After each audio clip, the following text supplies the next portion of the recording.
Саламатсыңарбы урматтуу мекендештер. Бүгүн биз учурда маанилүү болуп жаткан жана көп суроолорду туудурган башкаруу формасы жана талкууланып жаткан конституция тууралуу айтабыз. Мамлекеттин башкаруу формасы деген эмне? Белгилүү болгондой, учурда эң көп кездешкен мамлекеттин башкаруу формалары бул республика жана монархия. Биздин мамлекеттик башкаруу формабыз республика. Республиканын унитардык жана федеративдик түрлөрү болот. Биз унитардык республикабыз. Ал эми унитардык республика түрү бул бир өлкөнүн аймактарын тең салмакта кармап туруу менен мамлекетти орундаштыруу дегенди билдирет. Бизде Кыргыз Республикасында унитардык республика түрү. Түзүмү боюнча учурда президенттик парламенттик түзүм. Бул эмнени билдирет? Биздин Кыргыз Республикасында президент дагы, парламент дагы бар. Эл тарабынан түзмө-түз шайланат. Демек, ушул жылдын 10 январында болуп өткөн референдумда бизден Кыргыз Республикасынын жарандарынан кандай башкаруу формасын тандоо референдуму деп туруп, такыр эле башка нерсени сурабашты. Эмнени? Кайсы нерсени сурабашты? Президент тарапчылдар өзүнө көп бийликти сурабашты. Эгер мамлекеттик башкаруу формасы деп туруп республикабы же монархиябы сураса, анда башкача болмок да. Макул, терминдер тараптан бийлик аксап турса дагы, мамлекеттик башкаруу формасы деп бизге эки гана түзүмдү сунушташты. Республиканын президенттик башкаруу түзүмү же парламенттик башкаруу түзүмүн сурашты.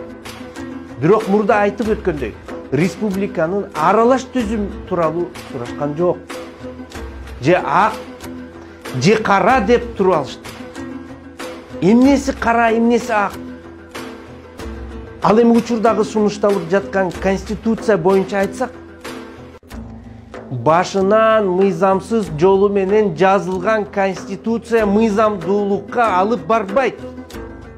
Бул сунушталган конституция кошоматчылар жана аферисттер жазган конституция.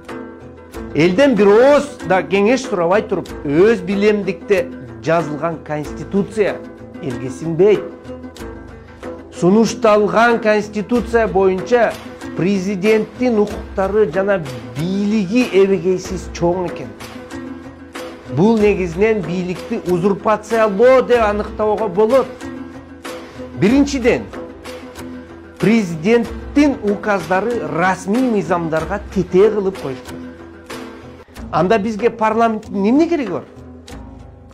Президенттик указдар жана башка жарлыктары менен гана мыйзамдарды киргизе берсе болот турбайбы? Бул президент тарабынан бийликти түздөн-түз узурпациялоо деп эсептелет.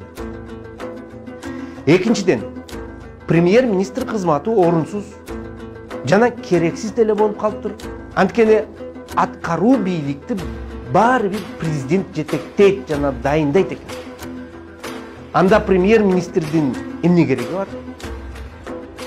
Биздин мыйзам 93 командасынан конституциялык кеңешме тарабынан сунушталган башкы мыйзамды терең изилдеп бүт чоо жайын карап чыктык.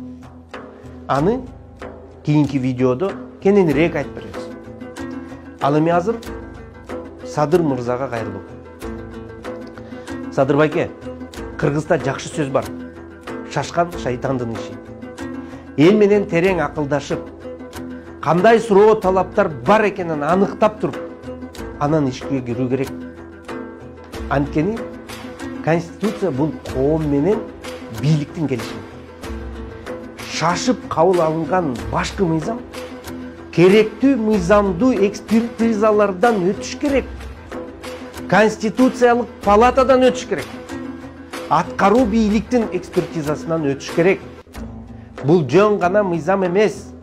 Бул коомдук келишим. Мамлекеттүүлүгүбүздүн негизи.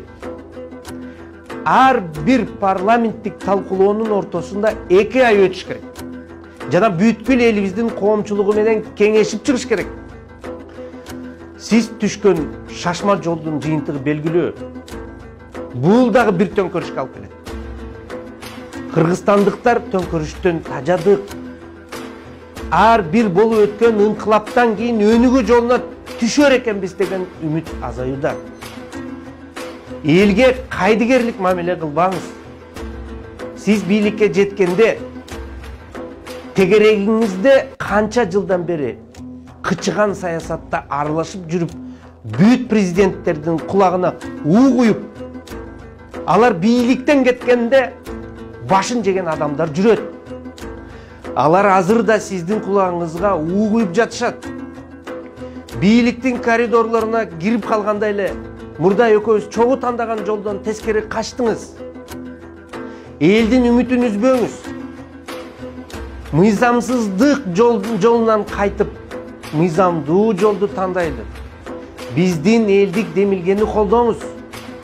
30 жылдан бери кетирген каталарды Конституциялык кеңешме сунуштаган жаңы башкы мыйзам менен мыйзамдуу түрдө оңдогонго мүмкүнчүлүк жок.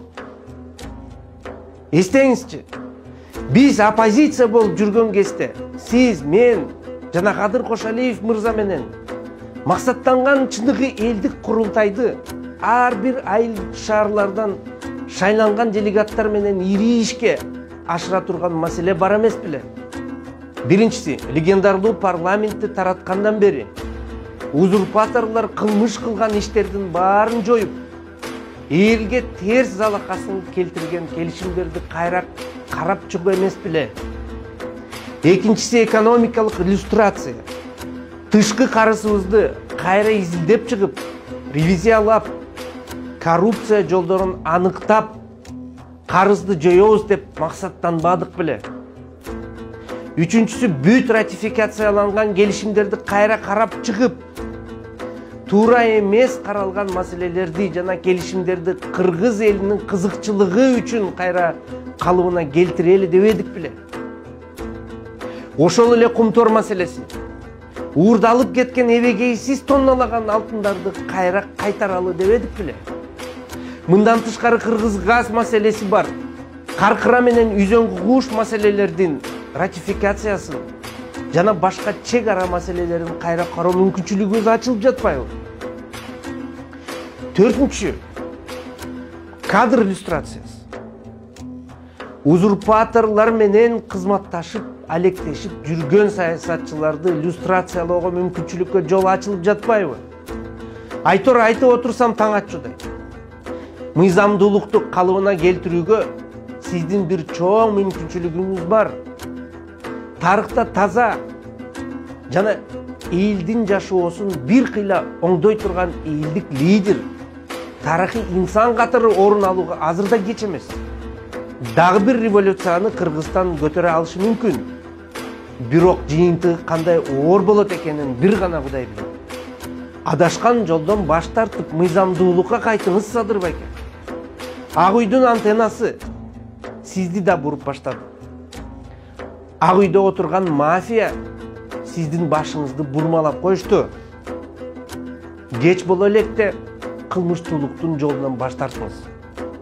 Убакыт бар, бирок аз. Мыйзамдуулукка кайтып жана каатчылыктан чыгуунун бирден бир гана жолу бул биздин мыйзам 93 элдик демилгени колдоо.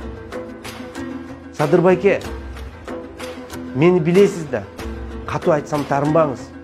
Кыргызымда жакшы айтылган сөз бар. Дос күйдүрүү айтат, душман сүйдүрүү айтат.